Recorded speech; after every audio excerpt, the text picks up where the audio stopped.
Or, aux premières heures de ce même lundi de la Pentecôte, avant que Milly ait été tirée de son grabat par le jour, monsieur et madame Hall descendirent à la cave. Affaire d'ordre privé, il s'agissait de baptiser leur bière. Ils y étaient à peine quand madame Hall s'aperçut qu'elle avait oublié d'apporter une bouteille de salse pareille.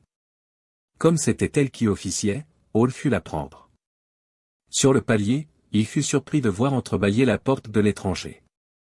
Il entra dans sa chambre, à lui, et trouva la bouteille à la place indiquée. Mais, en revenant, il observa que la porte d'entrée n'était plus verrouillée. Il se souvenait cependant, et très nettement, d'avoir tenu la bougie pour éclairer madame Hall lorsque, le soir, elle avait poussé les verrous.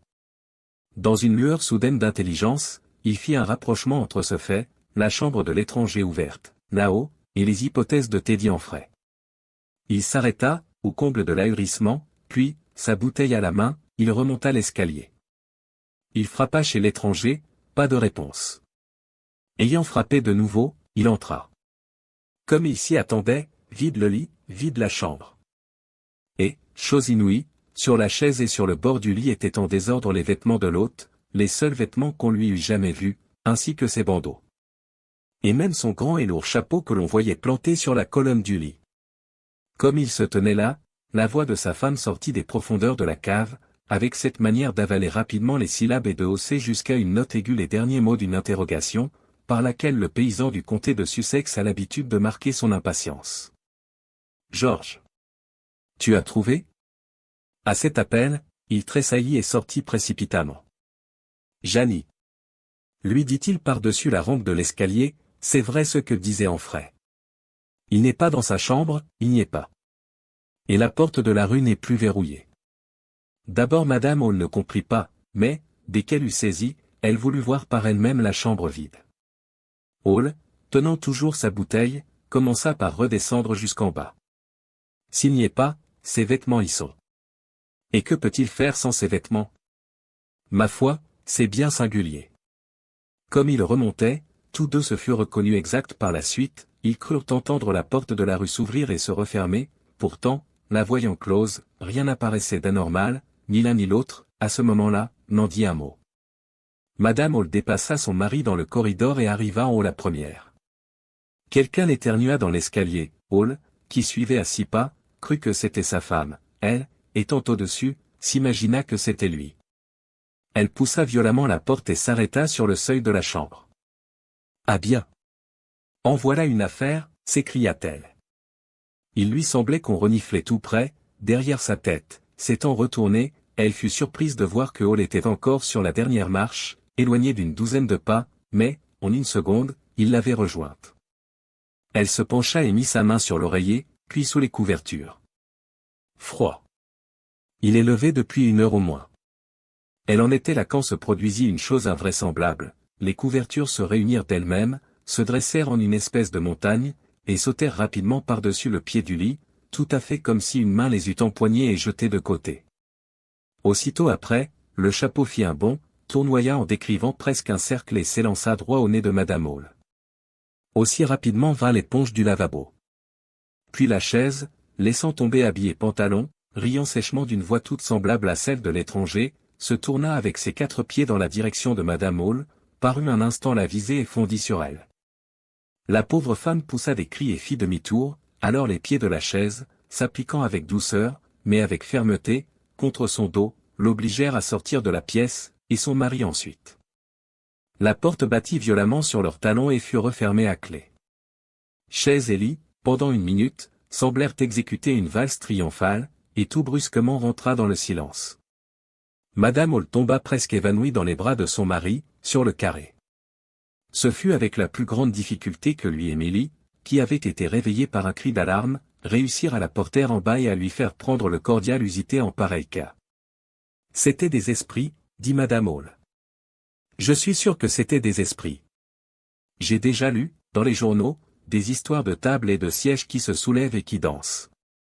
Encore une gorgée, Janie. Cela vous fera du bien. Laissez-le dehors. Fermez la porte. Ne le laissez plus rentrer. Je m'en doutais.